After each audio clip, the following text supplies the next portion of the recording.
Today we're talking with keyboard player Tommy Carlyle, and Tommy, you're of course in the tribute band called Perfect Strangers, and correct me if I'm wrong, but when I went on your site, it said that you guys are a Deep Purple Rainbow tribute. Is that correct?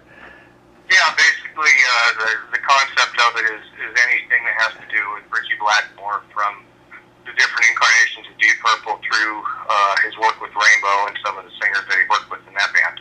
Okay, now that that brings me into my first question. Now, Rainbow and Deep Purple. The one common factor, of course, like you said, is Ritchie Blackmore.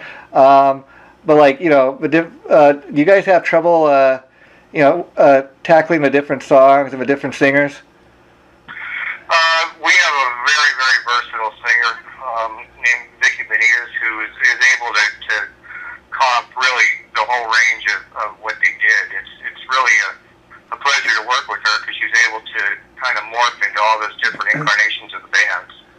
Yeah. And that's another thing interesting me when I went on your website. I see you guys got a female vocalist now. Is that something you guys kind of set out to do for the fact that he's working with his wife Candace these days, or that you just ended up with a female vocalist?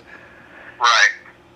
A lot of this is just because of some of the vocals are so high, especially when you get into the Burn album and David Coverdale and Glenn Hughes and some of those, and also Ronnie Dio is deceptively high. Yes. And so it's a combination of, you really need the versatility of someone that can sing that, and even the early Ian Gillan stuff like Highway Star is amazingly high. So that's the reason. You need someone that isn't going to go flat and isn't going to get strained throughout the night singing songs that are very difficult to sing. Now, Tommy, I guess another great place to start off with is most people listening to this, they might be interested. I think I know the answer to this, but they might be interested. Why go the role of a route of a tribute band rather than forming a band where you'd be playing and recording your own original music? Well, this is for us.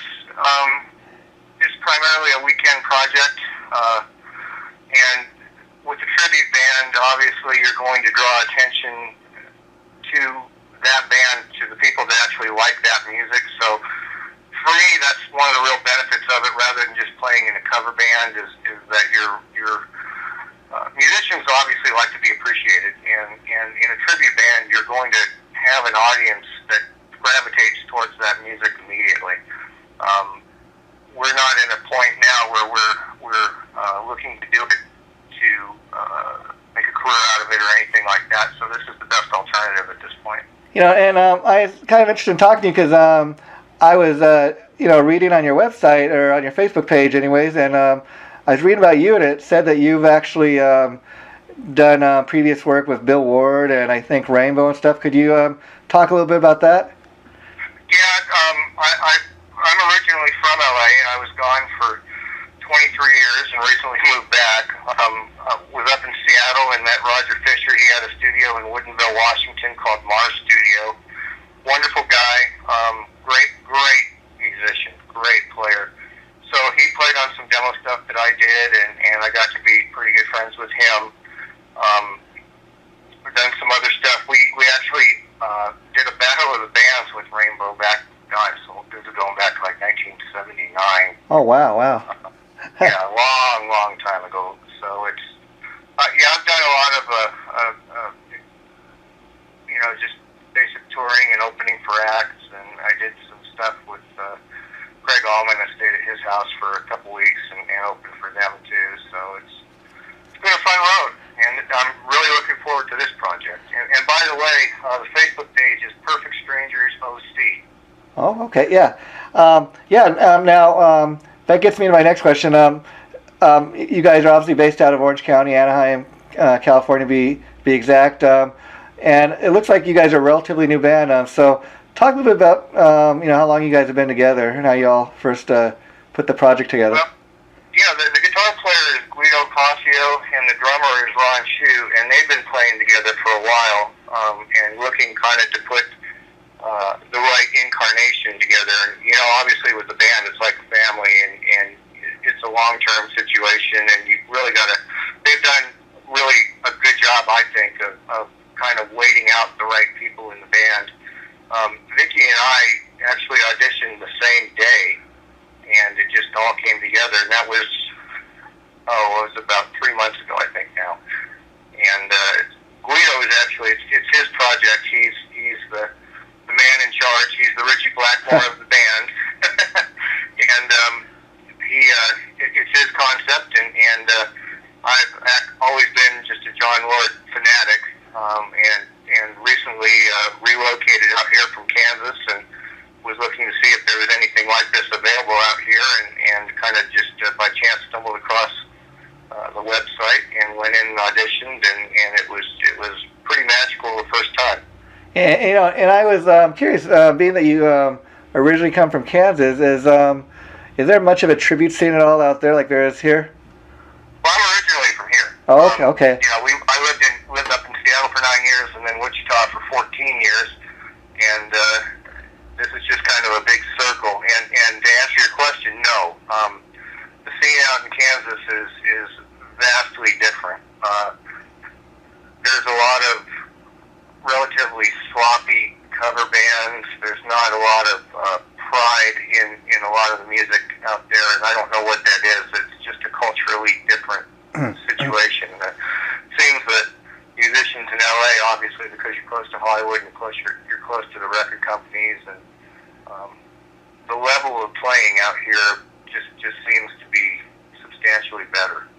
Yeah, and you told me that you're like a major John Lord fan, so of course, naturally, you must love playing the Deep Purple stuff. But I was curious, are you as familiar with the Rainbow material, or has that taken you some time to learn all that? Well, the material is equally hard. Yeah. When people think of Deep Purple, if they're not familiar with it, they think of Smoke on the Water and the first Highway Star and all that anybody plays. But the music is a blend of classical and hard rock, and it's difficult to play. And the players that Ritchie Blackmore drew around him, whether it was the guys in Deep Purple and John Lord or some of the other keyboard players in Rainbow, they're all great players, and that's one of the real positives of this whole project to me, and one of the things that really gets me excited about it is the music is very, very challenging. I'm familiar with the Rainbow material, obviously, just like the Deep Purple stuff, but that doesn't make it any less hard to play. And see, I think a lot of times, these tribute bands, you guys need to have like a neat little niche, and you got that going for yourself in the fact that, there's thousands of other, Deep Purple tributes out there, but the fact that you guys are kind of doing, you throwing the Rainbow in there and anything else Ritchie Blackmore related, I think that's a really cool thing, so anybody who's a Ritchie fan can go, see Perfect Strangers and kind of get a taste of it all, of what he's done, Oh yeah, it's amazing. The guy's volume of work is just incredible, and going from the real commercial aspect of Deep Purple and like that Woman from Tokyo or Smoke on the Water to some of the lesser known stuff like off the Burn album, and then in the Rainbow, you've got everything from Kill the King, which is just an incredibly hard Ronnie Dio type song, to Stone Cold, which is Joe Lynn Turner, and the gamut of what they recorded and what's available for us to play in this band is it's unlimited. And I was curious if you've had a chance to hear the new Ronnie James Dio tribute. The reason I ask is, surprisingly enough, on that tribute CD, there's a wider selection of Rainbow material than what you probably would have originally thought. I myself thought that there'd be a lot of Black Sabbath and Dio stuff, but it's kind of a cross section of all Ronnie stuff. And in that tribute CD, if you get a chance to hear it, it's heavily got a lot of Rainbow stuff on there. Yeah, well, Ronnie Dio actually, when he got the gig with Ritchie, he was in a band called Elf that was opening for Deep Purple. Excuse me. And when Blackmore left Deep Purple and started Rainbow, that was where he went, was to Ronnie Dio. So Rainbow was really kind of Dio's launch into the limelight, and then the solo stuff and Black Sabbath came after that. Needless to say, Ritchie Blackmore has an ego, and so does Ronnie Dio. Yeah. that ultimately didn't work long term. But some of the stuff they put together when they were writing and playing is just amazing. Yeah, on that note, I also I was curious if you've had a chance to hear any of the Blackmore Night stuff, because myself, like a lot of people, I wish Ritchie would go back to playing the hard rock stuff, but I got and kind of had this vision that he's doing this classical music thing in my head. But then I had somebody actually send me a CD to review, Blackmore's Night, and I was, even though it's not like what you'd expect of Deep Purple or Rainbow, it's totally a different type of music, for what it is. I think if people would give it a fair listen, it's quite incredible.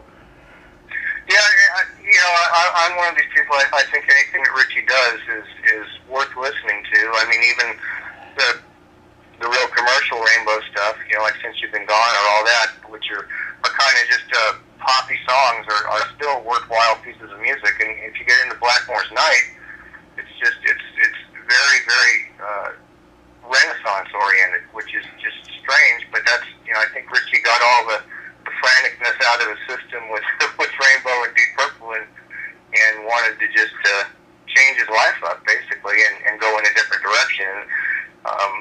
From what I understand, I don't really think there's any way he's going to get back into playing the harder stuff, which is unfortunate for me because the guy's phenomenal. But there's a lot of people that love what he's doing now with the Renaissance music as well. And you got to respect the guy that like if he was like he's still doing Deep Purple or even Rainbow, he'd be a lot more into spotlight and stuff and making a ton of money. But got to respect the fact that guys rather than playing with a bunch of guys that he can't stand or get along with, he's doing what he loves. He doesn't need the money, so you got to respect him for that. I don't think it was ever about the money for those guys anyway. Yeah. I mean, back in the day, you got to remember this is 1967, 1968 when these guys started, and the whole era of stadium rock and all that stuff hadn't happened yet. These guys were doing it really for the love of the music, which is if you strip it all down to bare basics, is a beautiful thing. That's really what we should all be doing it for. And so, being that you're a major John Lord fan, I got to ask, how did you first get into the music of Deep Purple? I went and saw him live when I was about 10 or 11 years old, and just absolutely floored me. And then I got the Made in Japan album, and I practiced everything on that. I actually still have the original Made in Japan album, and if you hold it up to the light, you can see through the vinyl. That's how much I played it. And I was a music major in college because of that. I actually wanted to play guitar, but my parents said, all right, if you play keyboards for a year and stick with it, we'll get you into guitar. And I started playing piano, and then I heard the Hammond organ sound that that John Lord uses, which is a distorted Hammond organ sound, and I just fell in love with it, and I've just been down that path. I actually still haul around a real B3 and 2 stereo Leslies every weekend when we play. Yeah, and talk a little bit about John Lord. He's a keyboard player that I just really love because and I'm sure being a keyboard player yourself, Tommy, you always hear people say, keyboards don't belong in rock and keyboards are weak and all this, which I never really got because most songs to begin with are written either on a keyboard, piano, or acoustic guitar. How did you really get into the keyboards, and what being influenced by John Lord? I imagine you must play kind of like him. Yeah, I've been told that. Lord always said that he was an accompanist for Blackmore. That was his role, and if there were spaces to stretch out and solo, so be it. But rock and roll is guitar oriented. I mean, no question about it. And I think what people didn't like, not necessarily that keyboards don't belong in rock and roll, but that the guitar was de-emphasized in some of the music, especially like in the 80s and that, when it was all synthesizer driven. Purple to me, the reason that I like the band so much is there's such a balance there. There's the strong guitar, incredible rhythm section, and Lord going back and forth between being a soloist and being an accompanist, and he does both so well. And then they drift off live. If you've ever seen them, Deep Purple live, there's this just kind of controlled chaos where they go off into all these different tangents, and there's beautiful, quiet parts, and then just in-your-face, ear-splitting stuff. And it's that whole dynamic thing where the music takes you in all these different directions, I think is really what appealed to me to start with, and then I just kind of grew into it. Yeah, because I mean, if anybody's ever seen, Deep Purple live, even, in concert, even just, live videos or anything, one thing, you cannot deny is, John Lord, when he's soloing, doing a keyboard solo, I mean, it's just as heavy and full on as, Ritchie Blackmore's guitar solo. That's one thing I really think he did. He made keyboards really fit in rock and made people, take notice. Yep. And to get technical for a second, the Hammond organ has the drawbars on it, which will allow you to add more or less harmonic to the sound. So if you had a guitar player that was playing a humbucking pickup guitar like a Les Paul or something like that, you might get a real muddy sound. And one of the things that Guido does so well in our band, he plays a Stratocaster. And Stratocaster is the key, in my opinion, to making a guitar and a Hammond organ work in the same world. Because the Stratocaster is basically a fundamental tone guitar, and it allows the organ to kind of, if you will, if the Stratocaster is the bricks in the building, the organ's kind of the mortar in between all of it. And that's kind of the way I look at how I approach what we're doing. And, we were talking a little earlier about the album Made in Japan, and I was watching the Deep Purple Behind the Music on VH1, and they were talking a little bit about that album's fact that the band didn't really want to release it, and the record company kind of released it against the band's will, and that was the album kind of actually broke the band for a simple fact that people really got to hear what the band was like, live, and Yep. And I was going to ask you, I understand that they're going to re-release Made in Japan this month in May. Any chance you'll be purchasing that yourself, or looking forward to checking that out? Oh, absolutely. I've got everything they've ever done. That's an interesting story too. They went over there and the people in Japan were basically pleading with them to release a live album, and the record company here basically turned it down and said live records don't sell. Well, they released it in Japan, and it sounded so good. There's certain live albums. There's a lot of live albums that don't really capture the essence of a band. But then you get an album like Frampton Comes Alive or Made in Japan or something like that just absolutely captures what that band is doing and captures that moment in time.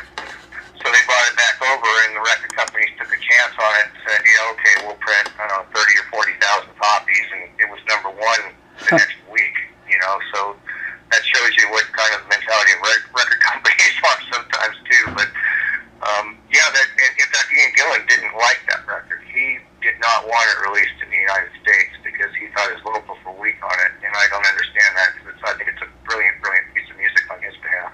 And, we were talking earlier about the fact that Ritchie Blackmore was always able to surround himself with very talented musicians, and when Ian Gillan left for the first time, a lot of people were kind of nervous what the band was going to, but I think I was really a big fan of the David Coverdale and Glenn Hughes vocal approach. How did you feel about that? I love the two albums that David Coverdale did with Purple, which are Burn and Stormbringer, are two of my favorite records. Just because I love Ian Gillan too. It's hard to really pick, but the Burn record, the writing is so strong, and a lot of times when a band stays together in the same incarnation for years and years and years, it does get a bit stale.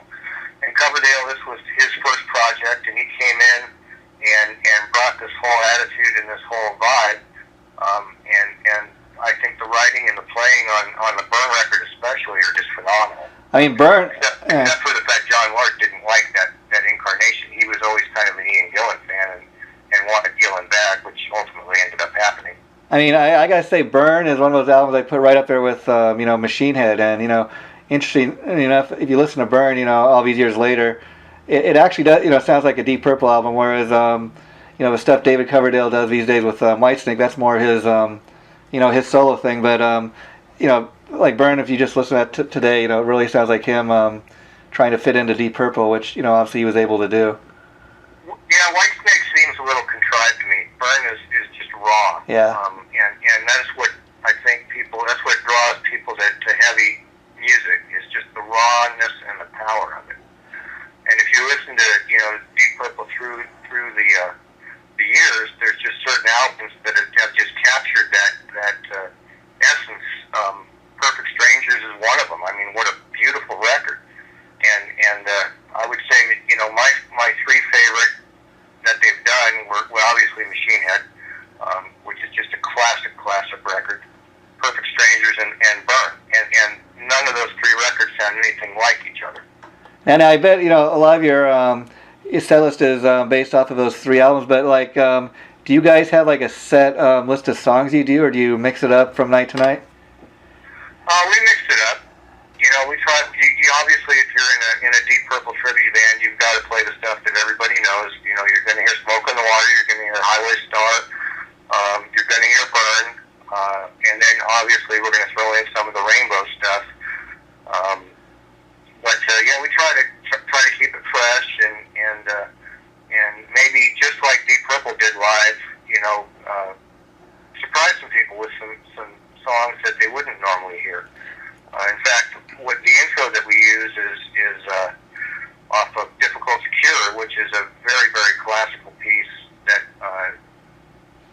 only really real Rainbow fans would know. But it's a fun piece of music, and it kind of sets up where we head, throughout the night.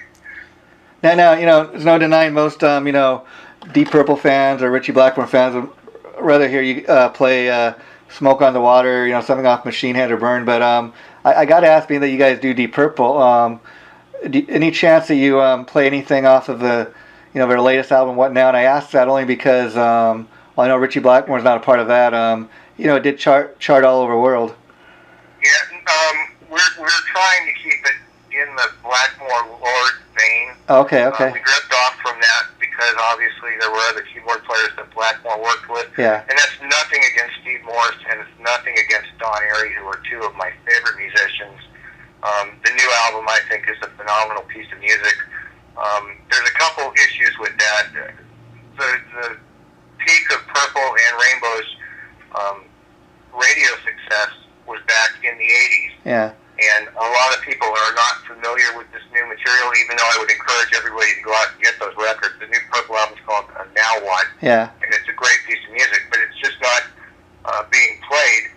And, it's just kind of out of the whole realm of what we're trying to accomplish as far as having these people that really love Purple and Rainbow come to a show. I think that's a little bit too much out of the box. I hear you. And the only reason I asked that is because, like I said, that latest album, I know well where it's charted all over the world, and it's done quite well. It's been produced by, Bob Ezrin. He's a great producer. But me myself, like a lot of people, like say, I haven't heard anything off it for a simple fact that, like you said, as great of a player as Steve Morse is, to me, Purple without Ritchie Blackmore, it's just, it's not the same. It's a different ball game, if you will.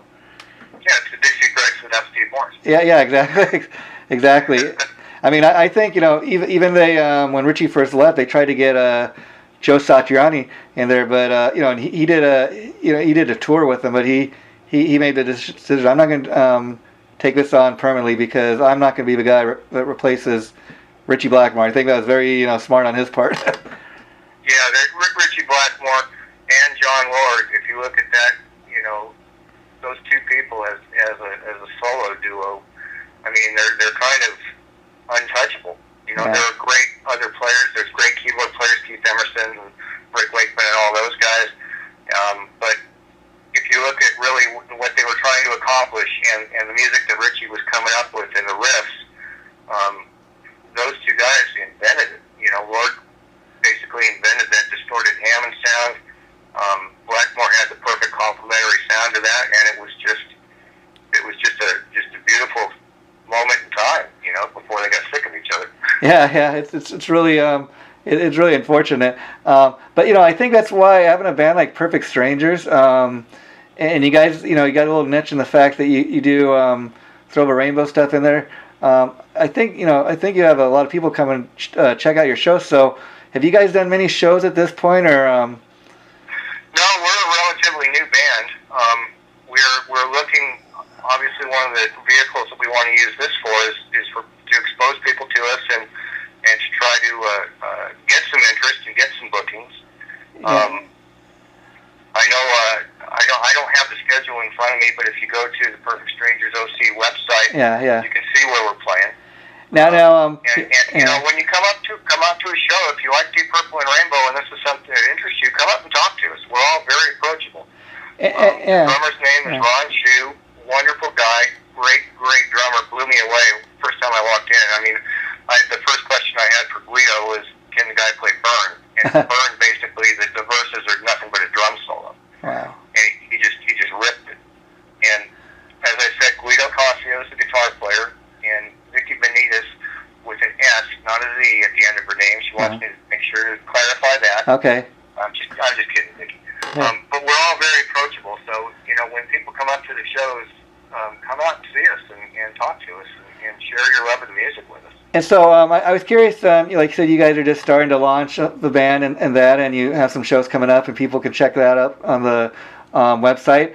The goal right now, is it like for you guys to perform around Orange County area where you're from, or at this point you're willing to, like a lot of these other... Long Beach, Santa Ana, I think there's some stuff in Hollywood coming up, so we venture into LA County and that, and they're talking about doing some shows south of the border. Oh, that's so, great. Where people want to hear us and where people appreciate the music, that's where we'll go. And as far as your set list, I was curious, when you guys come up with set lists, like, you know, Deep Purple and Rainbow, it's got the Ritchie Blackmore common factor, but a lot of it sounds very different. So, like, when you put together a set list, do you ever have any trouble getting the music to flow right, or, you know, what songs to play in what order? Well, it's always different. I mean, a lot of it is just because of the level of musicianship that's so good in this band, and it's not as difficult doing that as some of the other projects I've worked with, because these guys can kind of flow seamlessly from one set of music to another, and we really want to get the show like Deep Purple, where there's a nice flow to it, but there's still some fun to it. You know, a lot of things about Ian Gillan that I liked. He never really took himself too seriously. He would joke with the audience, and it was not only the music aspect of it, you know, being that tight and that good, but there was just this kind of overall entertainment value to it. It wasn't just five guys getting up there playing music. It was just an overall experience, and that's what we're trying to accomplish. Yeah, you know, and interestingly, you know, enough, like you said, the band you guys got put together, a lot of musicians are really just, you know, tight in. You guys got a band of great musicians. And I mean, the actual, you know, original Deep Purple, anybody ever went to Deep Purple show, you know, they were really musicians. I mean, Ritchie Blackmore, he's a master of the guitar. John Lord is a master of even, you know, Ian Pace. Most people think drummers just sit in the back of the stage. I mean, he was a really phenomenal drummer, you know. Ian Pace is an incredibly schooled musician. I mean, if you listen to you know, something like Burn or anything off of Burn, really, I mean, that's some of his best drumming, in my opinion. You Fool No One has just an amazing cowbell-based. Here we go again, more cowbell. But it has a cowbell-based beat that's just really, really deep and really cool, and that's just a great record for any young person that wants to get into the drums and really wants to understand the different feel that, you know, you can do rather than just playing a rudimentary pattern like a lot of rock drummers do. Yeah, you know, and you know, a good example people want to hear about. I also recently got a re-release of I think it's 1974 or it's Cal Jam. It was actually I think 1974, and it's only got like 6 songs or so on it, but I gotta tell you, each song on there is like 30 minutes long, and it just has all the guys, you know, soloing and going off, and it's it just listening to it, you hear what a great live band they really were back in the day, you know. Yeah, they were a live band that you know, had some studio success, and thank God, you know, and that's what did it. But the whole basis of that was the moment, you know, playing the music in the moment and creating that instantaneous buzz and release for people. an amazing art form. I've got a friend who's a great painter, you know, and he gets done with his paintings and sells them. You can go back and look at that painting, and it's the same thing that he created then. You know, with the band, every live show it's a unique. It's so fluid. It's just a unique experience, and you know, I've seen Deep Purple so many times. I've seen them play very poorly a couple times. Yeah. But that's in the minority. You know, usually you get just an amazing show. But when you're expanding the boundaries like that to where anything can happen on a given night and you're not afraid of it, you take the good and the bad and the magic and maybe not so magical nights. And let me ask you, in regards to your guys' performance, do you kind of take that approach where, you know, like even Deep Purple themselves, you know, seeing Deep Purple in concert like we were talking about, you're not going to get the same thing as just putting the record on. You know, they're gonna maybe play the songs longer than what's on the record. They're gonna, you know, maybe you know, throw a solo in there and, you know, give you a magical night. Is that kind of your guys' approach? Yeah. I think that should really be the approach with any tribute band. You know, whether you're playing the Scorpions or Black Sabbath or whatever, is going out and not trying to be just a jukebox and a DJ and really getting into the essence of whatever each of these bands are. Purple is a very unique situation, and Rainbow for that matter, because they had a framework, but within that framework, you never knew what was going to happen. Ritchie Blackmore's a spontaneous guy, and Guido is the same way, and he covers that stuff just amazing. You know, I'm still learning where he's going with this stuff sometimes, but it's incredible, and we're speaking for myself. I can't speak for the rest of the band, but I'm just incredibly happy with the essence of what these guys are trying to capture every time we play. Now, like I was talking earlier, you know, there's thousands of Deep Purple tributes worldwide, but I was kind of curious, you know, even the fact that Rainbow hasn't, you know, played since the late '90s. That was the last time they were together. Are you surprised there aren't more Rainbow tributes out there? It depends. I mean, you know, yes and no. Rainbow was obviously a vehicle for Blackmore, and they even had more lineup changes and more singers than Purple did. You know? And they had a lot of commercially viable songs, but again, I don't really know why. I guess the music, when they were putting Rainbow together, music had gone into a different direction and away from that. You know, when it was Led Zeppelin and Black Sabbath and Deep Purple in the heyday, those guys were on top of the world, and then the music scene might have evolved into something that didn't really attribute that type of success to Rainbow when they were on the scene. And I was curious, as far as rehearsing, do you guys have to rehearse much, or are you at the point where you all pretty much know all these songs and you get up on stage and do it, or do you still have to rehearse pretty regularly? We rehearse quite often. From the simple matter is these are incredibly hard songs to perform. Some of the classical pieces that, just again speaking for myself, that Lord put in, Solo and Burn is a classic Hammond organ solo, and then it goes into a Bach fugue. And you know, just if you're not playing that stuff all the time and rehearsing it, it's not going to be where you want it and where you need to present it to the audience. We're very demanding of ourselves, and I think that shows. I think a lot of people will be you know, interested to learn that John Lord was actually a classically trained pianist. I mean, apart from what he did with you know, Deep Purple and even Whitesnake, he put out a couple classical music type albums. I was curious if you had a chance to hear any of that. Oh yeah, I've got all of them. He had an album called Center Band, which is just a beautiful piece of music. It's totally not rock and roll. It's orchestral, and it's just I love classical music too, you know.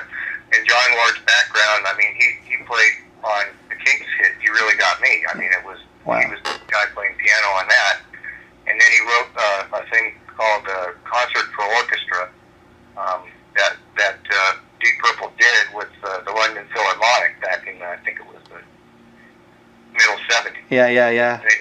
They took a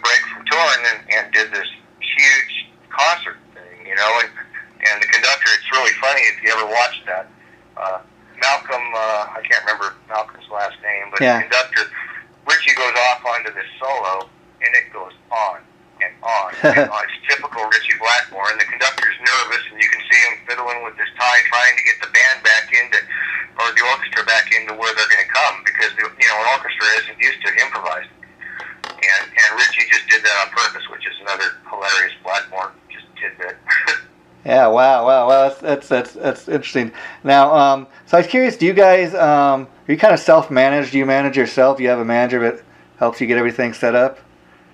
We don't have a manager at the present time. That's not to say that the band wouldn't grow into that. With the tribute band, what we're doing right now is we're trying to find people that love Deep Purple and Rainbow and want the live experience of that, and we want to offer that to them.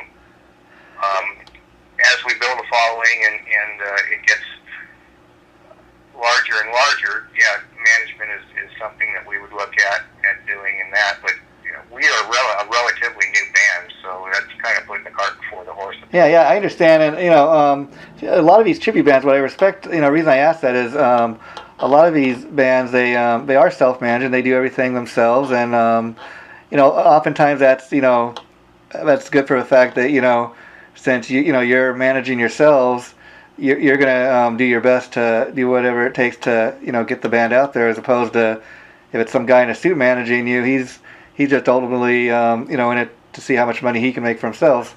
So oftentimes it's best. That's the blessing and the curse of the internet, right? Yeah. You can do all this stuff that you never were able to do before, but if you don't have a cohesive understanding and a drive that's specific to all 5 people in the band, that's really where a manager comes in, is to settle the little small disputes and the little arguments and do that. But so far, we are absolutely on the same page, and it's working out very well for us. And I think through programs like yours and the internet and all that, hopefully we can build this up for people that really want to come see it.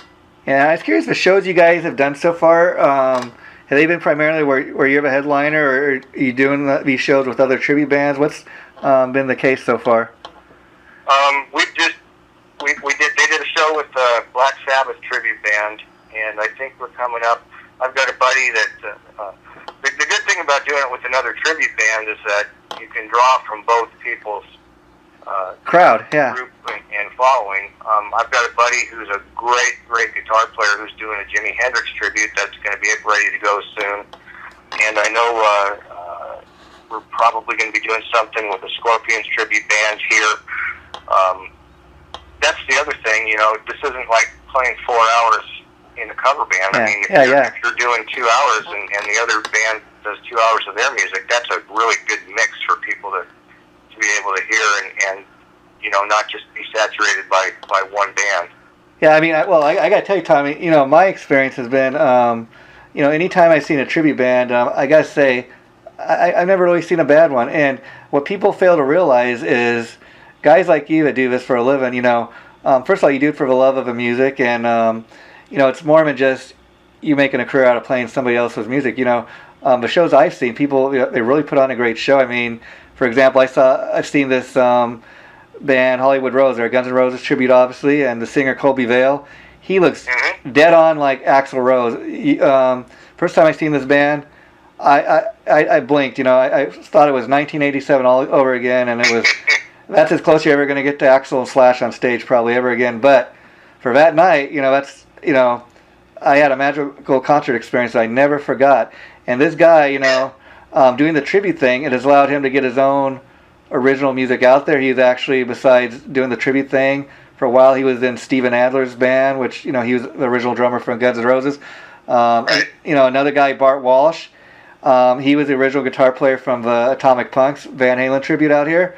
And he eventually went on to play with David Lee Roth. So, you just never know doing the tribute thing where it could lead. Yeah, and as I said before, I think that the big thing about the tribute band for me is that people that are coming out to see you aren't coming out to use you as background music. You're an end destination, and they want to see that music because they like that music. and that's the appreciation factor for me that really drives me with this. And as you said, you know, you go out and you see Guns N' Roses tribute act, and you got Axl and Slash on stage. That's just the beauty of being in this part of the world, because there are some amazing musicians out there. Yeah, you know, and talk about that for a minute, because like I said, a lot of these tribute bands, it's about not just having the sound, but they get the look down. Now, being a Deep Purple and Rainbow tribute, that's not necessarily so important, but do you guys get into like dressing the part, or is it more just about presenting the music? Well, Guido kind of looks like Ritchie. Sorry, Guido.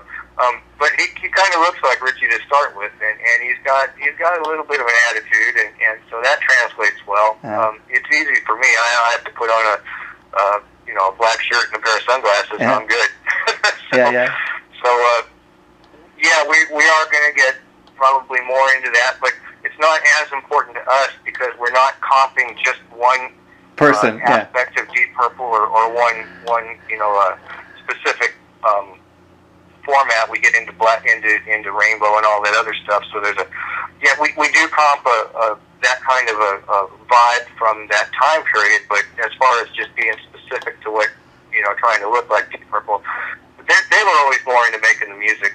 Yeah. Deciding factor, and that's what we're doing. That's why I say for a band like this, that's not really as important. But oddly enough, and no disrespect, but when I was looking on your Facebook page last night, I was taking a look at the singer, and she looks like really young Ian Gillan, or looks the part, if you know what I mean. So again, no disrespect there, but you guys got it going on. In other words. Vicky's great. She's a total pro. She came in and it's so funny.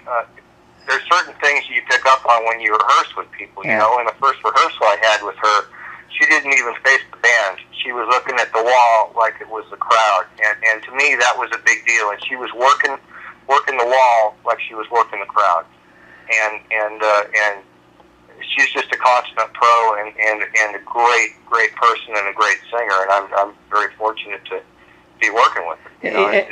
And now there's intangible stuff that you can't really even teach people. They just know it or they don't. And now let me ask you, this may sound like a silly question, but like a lot of these tribute bands, for example, they got the Iron Maidens, which is an all-female tribute, and that's one of their selling factors, that it's an all-female band. And again, no disrespect to them, because the Iron Maidens, they're great. They're one of the premier tribute bands. They're one of the first ones out here in LA.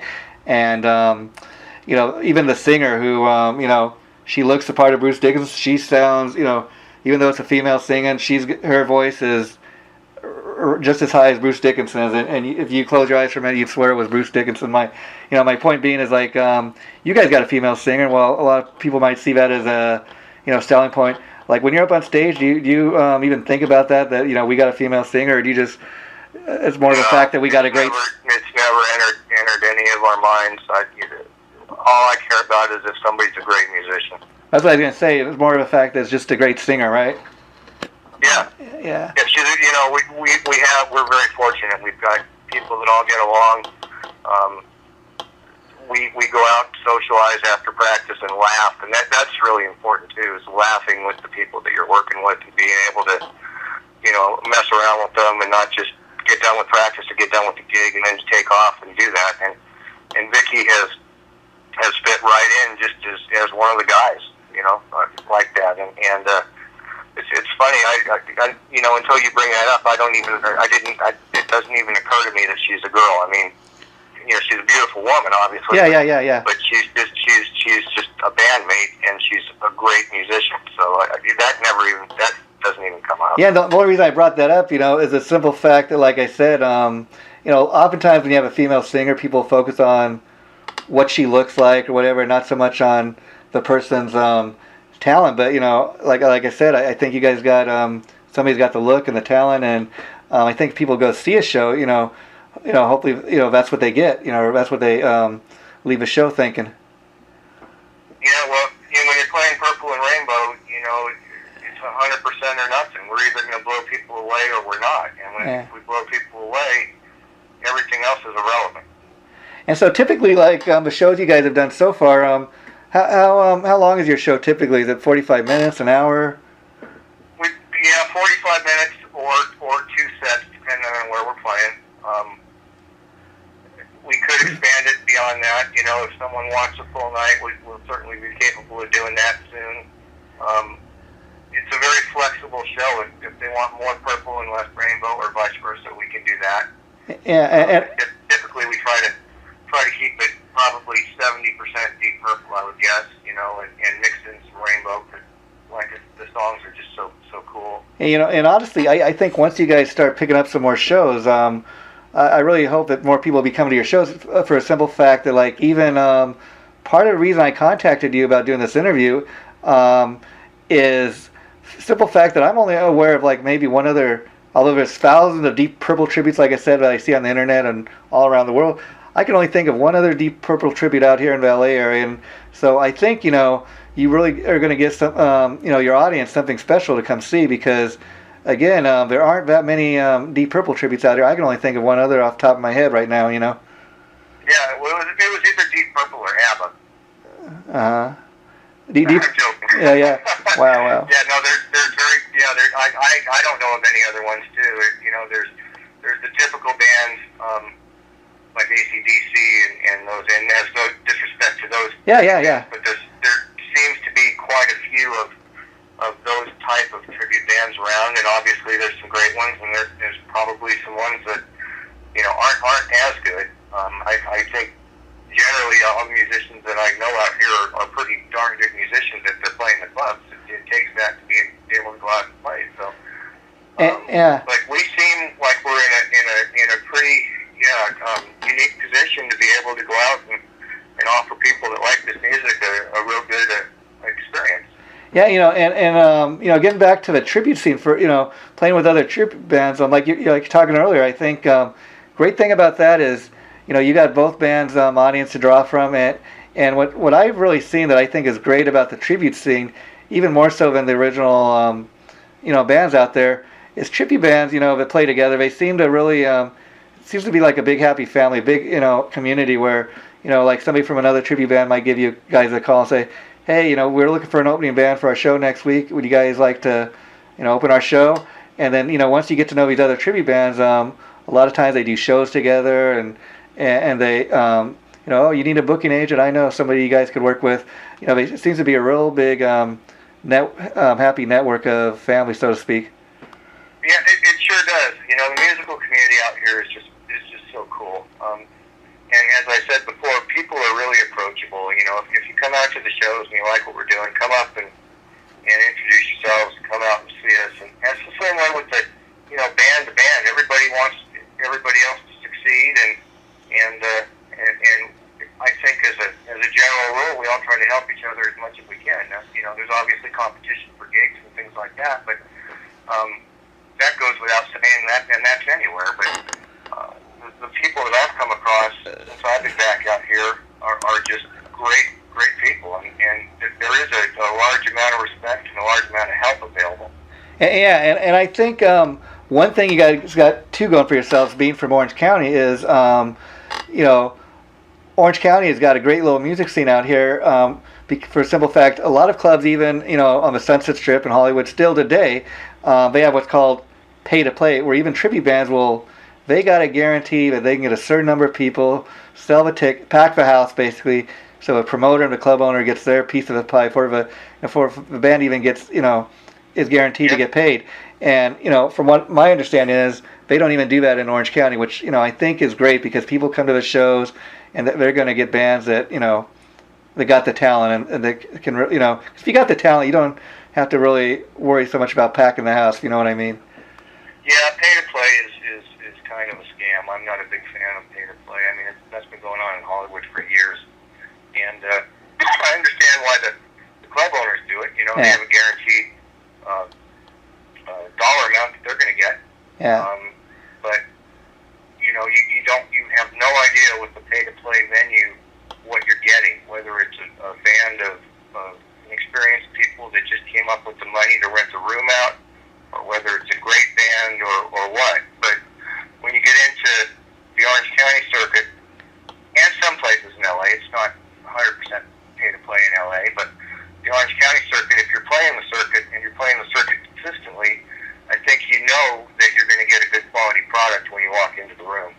And I think another great thing about a band like Perfect Strangers is anyone comes to see your guys' show. This is, again, no disrespect, but like when you got an Ozzy Osbourne tribute, for example, Ozzy Osbourne's a central guy. The singer, he's the one everybody's gonna be looking at when it comes to the show. Whereas, again, with a band like Deep Purple, Ritchie Blackmore's got just as many fans as John Lord had fans. So, you got 5 individuals in Perfect Strangers. That any number of people will be just having their eyes planted on for a simple fact that Deep Purple was a band that had more than just one star, if you know what I mean. Yeah, we're all going to have people that come out to see us individually and then collectively as a band. But yeah, there's you're right. You're not talking about trying to duplicate one front person. You're talking about trying to duplicate this gigantic sound that these 5 people together created. Yeah, and now, do you get a chance to solo during the show? I imagine you must, because again, you're trying to emulate the Deep Purple sound, and is that something you really look forward to each night? Oh yeah, I love it. There's a lot of Hammond solos and a lot of synthesizer solos that we do. Highway Star has a beautiful solo in it. Burn has a beautiful solo in it. There's a song called Spotlight Kid that Rainbow did that's probably not as familiar to most a people. lot of the listeners as some of the other Rainbow stuff, but I would certainly ask them to listen to that if they like Rainbow. It goes into it. Blackmore goes into this really fast Irish jig type situation, and then there's a beautiful detuned synthesizer solo by a gentleman named David Rosenthal, who is another great keyboard player. Yes. So yeah, I don't leave leaving anything on the table. And I'd imagine you guys kind of play in the Purple vibe in the sense that when you guys do a show, for example, or you told, okay, Tommy, your keyboard player is only going to be, or your keyboard solo is only going to, we want to know more than 10 minutes, or do you get the opportunity to kind of just go off and it is what it is?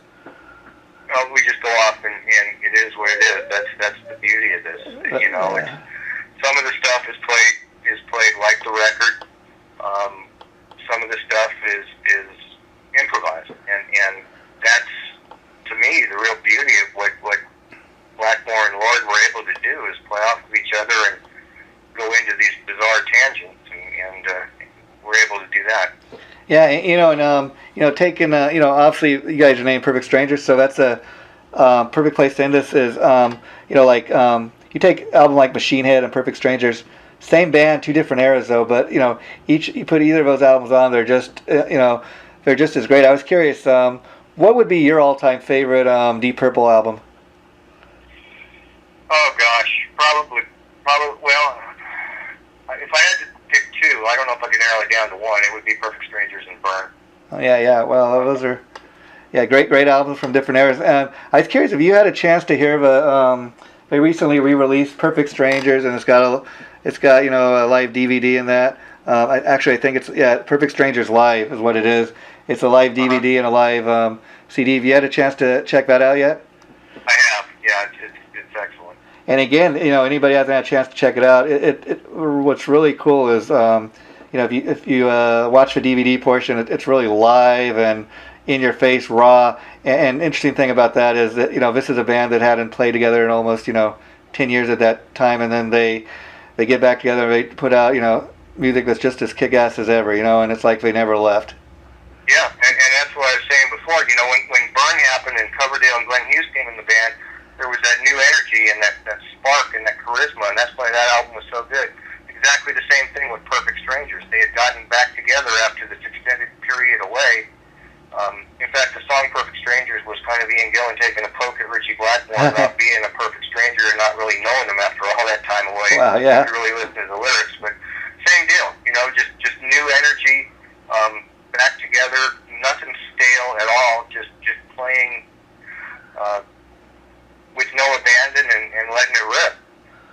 Okay, well, wow, Tommy, I can't believe it's been almost an hour since we've been talking, but no worries, because I got to tell you, your interview came out really great, and I'll be sure, like I said, to get you a copy of this. I think you'll enjoy listening back to it, and we'll have this go up on our site in a couple of weeks, and as soon as it does, I'll be sure to let you know. Now, before we end this, is there anything you'd like to let the listeners know?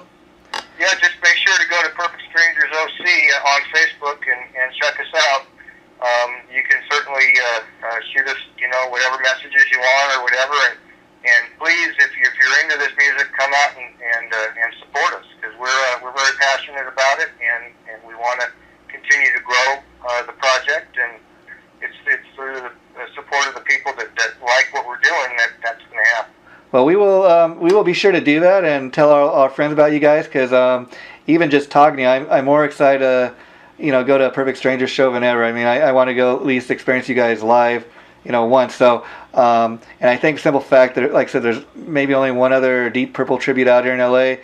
You guys are really, giving the Orange County LA people, something special with Perfect Strangers. Well, awesome. If we do a pay to play, I'll sell you a ticket. Okay, that's great.